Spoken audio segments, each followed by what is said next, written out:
Kisah masuk Islamnya Thalha bin Ubaidillah. Awalnya ingin mengajak Abu Bakar untuk menyembah berhala, ternyata karena hanya satu pertanyaan saja Thalha bisa masuk Islam. Jadi di sini seperti yang sebelum-sebelumnya, kenapa Abu Bakar tidak pernah ragu kepada dakwahnya Nabi Muhammad SAW? Karena memang sebelum Nabi diutus, Abu Bakar sudah banyak mendengar kabar-kabar tentang kenabiannya umat Islam ini. Jadi sudah mantap kode-kode dari Allah sebelum dirintis, sebelum dirilis Nabi Muhammad menjadi Rasul, sudah dikasih arahan. Nanti akan ada manusia terpilih dari kaummu, dari kaum Quraisy, maka ikutilah dia.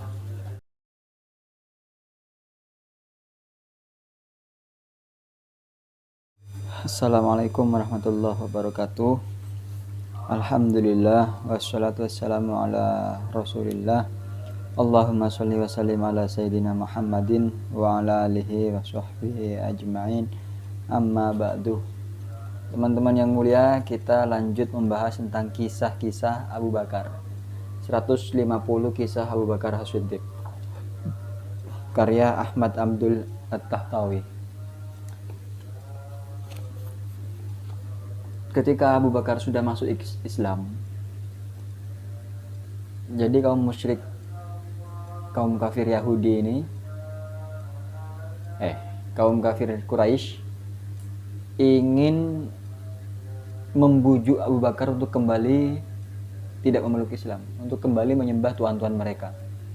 Lalu para kafir Quraisy ini berunding siapa yang layak untuk melobi atau menego mengajak Abu Bakar untuk kembali ke agama semula, agama nenek moyang. Maka berunding para kelompok kaum Quraisy, akhirnya terpilih Thalha bin Ubaidillah. Thalha pergi menemui Abu Bakar. Abu Bakar, ikutlah denganku, kata Thalha. Akan engkau ajak kemana aku ini, kata Abu Bakar. Thalha menjawab, aku akan mengajakmu untuk menyembah Latta dan Uzza. Abu Bakar bertanya, siapa Latta itu? Siapa? Maka Thalha menjawab, Latta wa Uzza, anak-anak perempuannya Allah. Abu Bakar tanya balik, lantas siapa ibunya? Mendengar pertanyaan itu, Thalha bin Ubaidillah ini nggak bisa berjawab. Diam aja, nggak bisa jawab. Akhirnya Abu Bakar pergi ke teman-temannya Thalha Ubaidillah, lalu berkata, wahai teman-temannya Thalha, wahai kalian, bantulah teman kalian ini, bantu untuk menjawab pertanyaanku. Apa itu? Thalha mengajakku untuk menyembah Latta wa Uzza. Thalha bilang Latta wa Uzza itu adalah anak-anak perempuannya Allah. Maka aku tanya, siapa ibunya? Tolong bantu jawab. Teman-temannya semuanya juga terdiam, nggak bisa menjawab. Thalha melihat teman-temannya nggak bisa membantu, nggak bisa menjawab. Akhirnya Thalha agak lama Abu Bakar mau pergi, masih belum bisa menjawab.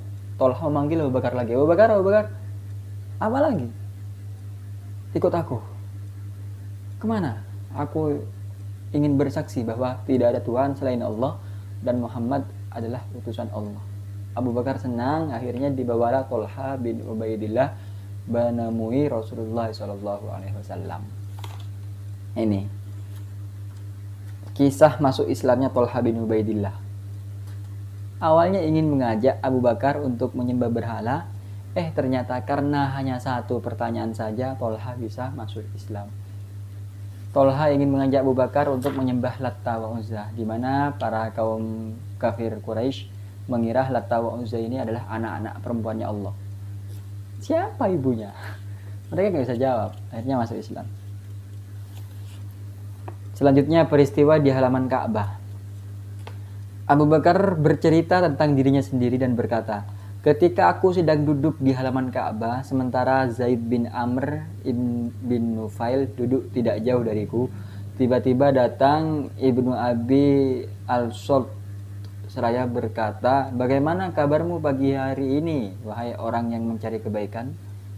Zaid menjawab, baik. Apakah kamu telah menemukannya? Tanya Ibnu Abil Sod. Zaid menjawab, belum. Kemudian Ibnu Abul Sod bersyair, semua agama kelak pada hari kiamat tidak berguna selain agama Hanifiyah yang telah berlalu masanya. Lalu dia bertanya, adapun seorang nabi yang dinanti-nanti ini berasal dari kaum kami atau dari kaum kalian?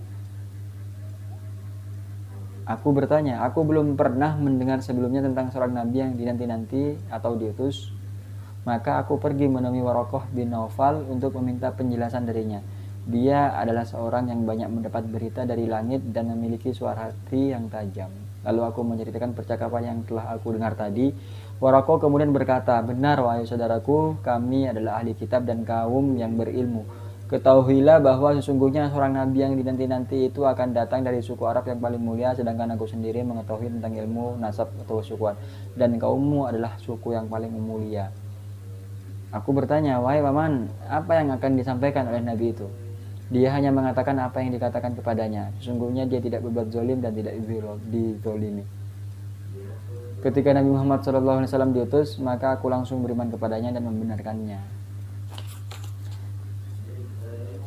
Jadi di sini seperti yang sebelum-sebelumnya, kenapa Abu Bakar tidak pernah ragu kepada dakwahnya Nabi Muhammad SAW? Karena memang sebelum Nabi diutus, Abu Bakar sudah banyak mendengar kabar-kabar tentang kenabiannya umat Islam ini. Jadi sudah mantap kode-kode dari Allah sebelum dirintis, sebelum dirilis Nabi Muhammad menjadi Rasul, sudah dikasih arahan, nanti akan ada manusia terpilih dari kaummu, dari kaum Quraisy, maka ikutilah dia.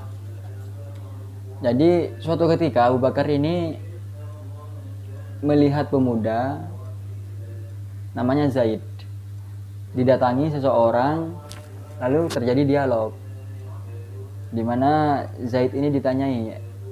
Zaid ini adalah orang yang juga mencari kebaikan. Ditanya oleh Ibnu Abu Al-Sod, sudah ketemu apa yang kau cari? Belum. Maka Ibnu Abu Al-Sod bersyair, semua agama kelak pada hari kiamat tidak berguna kecuali agama yang Hanifiyah, yang telah lewat masanya. Agama Hanifiyah ini adalah agama Tauhid. Abu Bakar menyimak, siapa itu? Lalu Zaid bertanya, mengenai seorang nabi yang dinanti-nanti itu apakah dari kaumku atau dari kaum kalian? Tanya Zaid. Zaid ini orang Quraisy. Abu Bakar penasaran, loh ngebahas apa ini? Kok ada nabi-nabi?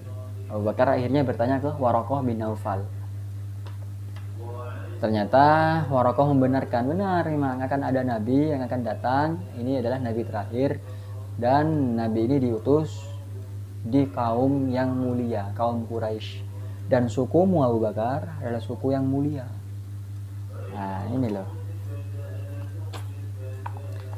ciri-ciri fisik Abu Bakar. Dari Aisyah radhiyallahu anha bahwasanya ada seorang laki-laki yang bertanya kepadanya, gambarkanlah kepada kami ciri-ciri fisik Abu Bakar. Kemudian Aisyah menjawab, dia adalah seorang lelaki yang berkulit putih, berbadan kurus, dadanya tidak terlalu lebar, punggungnya tidak bungkuk, tulang pinggangnya kecil sehingga tidak dapat menahan kain yang dipakainya. Wajahnya lurus, kedua matanya cekung, dahinya lebar, dan urat-urat tangannya tampak jelas. Begitulah ciri fisik Abu Bakar As-Siddiq. Abu Bakar tidak gemuk, juga tidak bongkok, tegak orangnya. Cekung, matanya, dahinya lebar, urat-urat tangannya terlihat. Wajahnya kurus, berkulit putih. Dan kedudukannya Abu Bakar pada masa jahiliyah itu adalah salah seorang pemuka kaum Quraisy sekaligus anggota Dewan Syuro mereka. Jadi kaum Quraisy itu selalu ada majelis musyawarah antara kabilah-kabilah.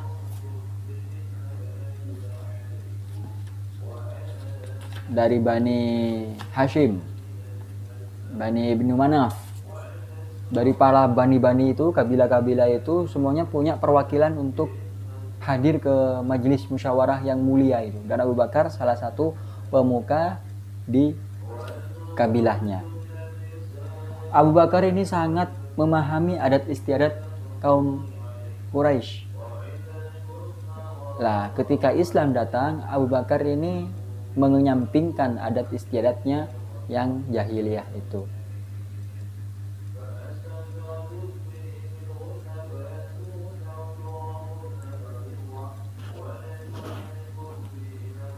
Sementara ini dulu pembahasan tentang Abu Bakar. Insya Allah kita lanjut di waktu yang akan datang. Doakan kita sama-sama panjang umur.